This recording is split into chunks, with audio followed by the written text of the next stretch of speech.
nazorat qanchalik bo'lishi kerak, nazorat kuchli bo'lishi kerakmi yoki ishonch kuchli bo'lishi kerakmi? Buni balansi qanaqa ota-ona va bola o'rtasida?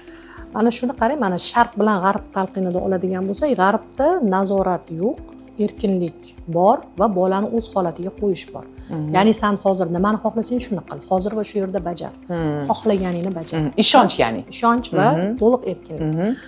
Biz uchun, o'zbeklar uchun buni nima xavfi bor? Demak, bola ota-ona hurmat qilish yoki ota-onani fikrini olish, masalan, qilish shart emas, olish, nasihatni eshita olish. Shu tomondan xavfi bor yoki masalan bizda nafs tushunchasi bor, ya'ni bizda ruhiy tarbiya muhim. Agar bola hamma narsani hozir va shu yerda oladigan bo'lsa, u to'liq nafsini quliga aylanib qoladi. Ya'ni u moddiylashib ketadi.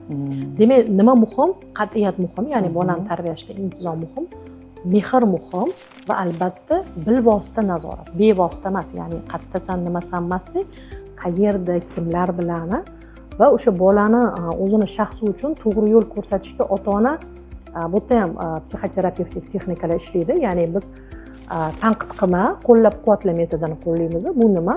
Masalan, qayerdasan yoki yana shu o'qishdamisan yoki baribir o'zingni bilganingdan qolmading degan tanqidiy so'zlarni qo'llab-quvvatlashga aylantiramiz.